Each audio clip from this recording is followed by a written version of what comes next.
Hello everyone. So in this video we'll be going to solve problem seal in a binary search tree. So video में आगे जाने से पहले अगर अभी तक आपने मेरे चैनल को सब्सक्राइब नहीं किया तो प्लीज सब्सक्राइब कर दीजिए। ओके, सो एक एग्जांपल लेकर के देखते हैं। सपोज अपने को बाइनरी सर्च ट्री गिवन है दैट इज 10, 5, 11, 4, 7 एंड 8 और हम लोग को बोला गया है कि हमको सील वैल्यू ऑफ 6, 8 या फिर 12 इन तीनों में से किसी एक की वैल्यू निकालनी है। ठीक है, तो सबसे पहले देखते हैं सील वैल्यू क्या होगी। ठीक है, तो सील वैल्यू क्या होगी। सपोज अपने को टारगेट वैल्यू गिवन है 6, हमको इसकी सील वैल्यू निकालनी है। ठीक है, तो सील वैल्यू वो होगी जो इससे जस्ट बड़ी वैल्यू हो, इसकी जस्ट बड़ी वैल्यू। ठीक है, सो सबसे पहले 6 है, तो 6 से बड़ी वैल्यू कौन कौन सी है। एक तो 10 है, 11 है, ठीक है, 8 है और 7 है। बट इससे जस्ट बड़ी वैल्यू कौन सी होगी, या तो उसके इक्वल हो या इससे जस्ट बड़ी वैल्यू। इससे जस्ट बड़ी वैल्यू कौन सी होगी, होगी 7। सो इसके लिए आपकी सील कौन सी हो जाएगी, 7। ठीक है, अब आपको बोलेगा कि 8 के लिए। ठीक है, तो 8 के लिए सील क्या होगी, तो 8 से बड़ी कौन कौन सी वैल्यू, तो 10 है, एक 11 है और एक 8 है। ठीक है, सो इस केस में अपने पास 8 से बड़ी या उससे इक्वल वैल्यू निकालनी है, तो 8 इसका आंसर हो जाएगा। ठीक है, कि इसके इक्वल टू भी चल सकता है। ठीक है, और 12 के लिए बोले, सपोज अपने को बोलता है कि 12 के लिए सील वैल्यू कौन सी है। सो 12 से बड़ी वैल्यू कौन सी है, देखो इसमें 12 से बड़ी वैल्यू कोई भी नहीं है। ठीक है, तो 12 से बड़ी वैल्यू अपने पास कोई भी नहीं है। अगर 12 से बड़ी वैल्यू कोई भी नहीं है, तो इसका मतलब इसमें इसकी सील वैल्यू प्रेजेंट नहीं है। सो हम लोग रिटर्न कर सकते हैं नल। ओके, सो सपोज अपने को 6 गिवन है, सो हम लोग इसको सर्च कैसे करेंगे। सपोज अपने को टारगेट वैल्यू गिवन है 6, अभी हमको इसकी सील वैल्यू निकालनी। ठीक है, सो हम लोग क्या करेंगे, सबसे पहले अपने रूट नोड पे जाएंगे और रूट नोड पे जाकर के चेक करेंगे कि ये वैल्यू इसके इक्वल कहते हैं, इससे बड़ी है, बड़ी या इक्वल है। ठीक है, सो ये इससे बड़ी है। ठीक है, ये इससे बड़ी है, तो ये इससे बड़ी है। सो अब हमारी सील वैल्यू जो है उसको हम लोग इनिशियलाइज करवाएंगे पहले -1 से। ठीक है, सील वैल्यू को इनिशियलाइज करवा लेंगे -1 से। ठीक है, अब ये जो वैल्यू है ये आपकी बड़ी है -1 से। ठीक है, सो ये अपनी अपडेट हो जाएगी किससे, 10 से। ये हो गया 10। ठीक है, तो अभी के लिए सील वैल्यू हो जाएगी आपकी 10। सो 10 हो गई है। अब हम लोग को क्या करना है कि इससे जस्ट बड़ी वैल्यू निकालनी है। सो मतलब कि सील वैल्यू ऑफ 6 अब किधर प्रेजेंट हो सकती है, अब 10 से बड़ी तो होगी नहीं, क्योंकि 10 से खुद ही सील वैल्यू हो चुकी। तो अब क्या होगा, इससे जस्ट छोटी हो सकती मतलब अपनी लेफ्ट सब ट्री में हो सकती है, मतलब इधर प्रेजेंट हो सकती है। ठीक है, सो अब हम लोग 5 पे चेक करेंगे। ठीक है, अब 5 की वैल्यू क्या है, वो क्या हमारी 6 से बड़ी है, टारगेट वैल्यू से बड़ी है। नहीं, वो बड़ी नहीं है। वो अगर बड़ी नहीं है तो हम लोग क्या करेंगे, डायरेक्टली हम लोग अपने राइट सब ट्री पे चले जाएंगे। ठीक है, क्योंकि हम लोग को पता है कि अपने राइट सब ट्री पे मिल सकती है, तो हम लोग राइट सब ट्री पे है। ठीक है, अब 7 को चेक किए, यहाँ पे 7 से चेक किया, 7 से चेक किया, अभी 7 क्या हमारी टारगेट वैल्यू से बड़ी है, हाँ वो टारगेट वैल्यू से बड़ी है। तो मतलब ये एक पॉसिबल सील हो सकती है, हाँ हो सकती है।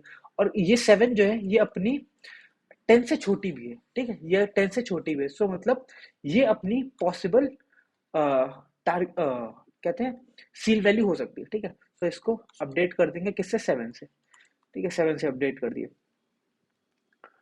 7 से अपडेट कर दिए। अब हम लोग 7 पे हैं। ठीक है, सो अब इससे तो हम लोग को छोटी चाहिए रहेगी, क्योंकि हमको ये अभी तक की सील वैल्यू कितनी है, 7। सो अब हम लोग क्या करेंगे, इससे बड़ी तो ढूंढेंगे नहीं। सो अब इसके छोटे पे जाएंगे। ठीक है, इसके छोटे पे जाए मतलब इसके लेफ्ट सब ट्री पे गए। सो इधर ये नल है, अगर ये नल है तो मतलब यही अपनी सील वैल्यू है। तो मतलब रिटर्न क्या कर दोगे, 7।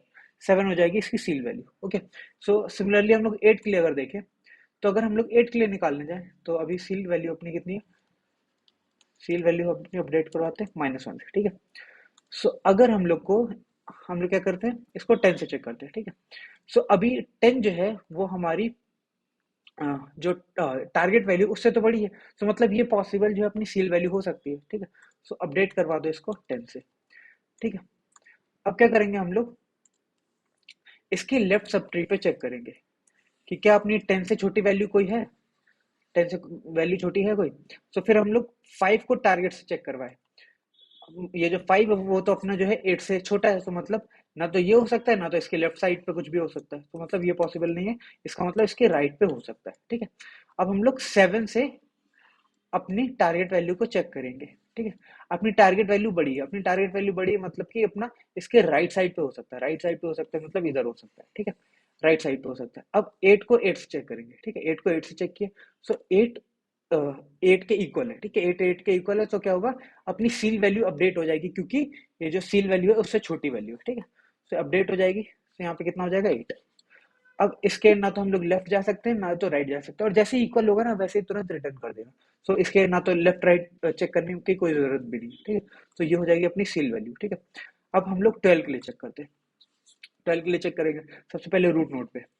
अभी जो टारगेट वैल्यू है वो अपनी बड़ी है, मतलब कि अपना इधर राइट साइड पे कहीं हो सकती है अपनी सेल वैल्यू, ठीक है।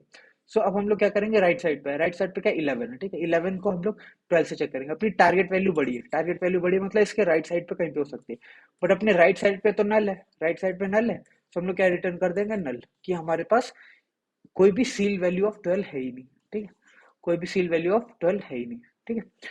सो आई होप आपको इसका सॉल्यूशन समझ में आया। सो इसका एक बार कोड देख लेते हैं, इसका कोड देख लेते हैं। तो सपोज अपने पास अगर रूट नल गिवन है, सो क्या करोगे, सपोज अपने पास रूट ही अगर नल है, तो क्या करोगे, -1 रिटर्न कर दें, ठीक है।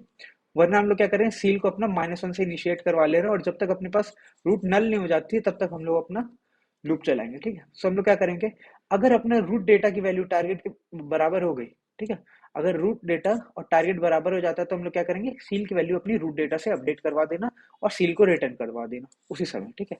और कुछ आगे जाने की जरूरत ही नहीं, मतलब सील और टारगेट बराबर है तो क्या करना, सील की वैल्यू रूट डेटा के इक्वल करके हम लोग अपनी सील रिटर्न करवा देंगे। वरना क्या होगा, अगर सपोज अपनी टारगेट वैल्यू बड़ी है, अगर हमारी टारगेट वैल्यू बड़ी है, तो एक ट्री बना लेते हैं। सपोज हमारी टारगेट वैल्यू जो है वो हमारी रूट वैल्यू से बड़ी है, ठीक है। सो क्या होगा, वो आपका राइट साइड पे एग्जिस्ट करेगा, कहीं राइट साइड पे एग्जिस्ट करेगा, ठीक है। सो हम लोग क्या करेंगे, रूट के राइट पे जाकर के चेक करेंगे, रूट के राइट पे जाकर के चेक करेंगे। वरना क्या होगा, अपनी टारगेट वैल्यू वो अपनी रूट डेटा से कम होगी, रूट डेटा से कम होगी, सो हम लोग क्या करेंगे, इसका मतलब क्या होगा, हमारी ये जो पर्टिकुलर वैल्यू है, सपोज यहाँ पे हम लोग चेक कर रहे हैं, इसको चेक कर रहे हैं, अपनी ये वैल्यू जो है अपनी टारगेट से तो बड़ी है, ये टारगेट से बड़ी निकली, तो मतलब ये एक पॉसिबल आंसर हो सकता है। ये अगर पॉसिबल आंसर है तो हम लोग सील को अपडेट करवा देंगे रूट के डेटा से, ठीक है, ये अपनी हो जाएगी रूट के डेटा। और हम लोग क्या बोलेंगे, इसके लेफ्ट पे जाकर के चेक कर लो कि क्या कहीं इससे छोटी वैल्यू भी तो नहीं कोई प्रेजेंट है, ठीक है। तो उसके हम लोग लेफ्ट पे जाकर के चेक करेंगे, ठीक है, और फिर लास्ट में हम लोग अपना सील को रिटर्न कर देंगे। सो आई होप आपको इसका सॉल्यूशन और कोड समझ में आया। So if you like the video do consider subscribing to the channel, और हो सके तो अपने दोस्तों के साथ मेरी binary tree, binary search tree और ग्राफ और डीपी की प्लेलिस्ट वगैरह शेयर करना। Thank you.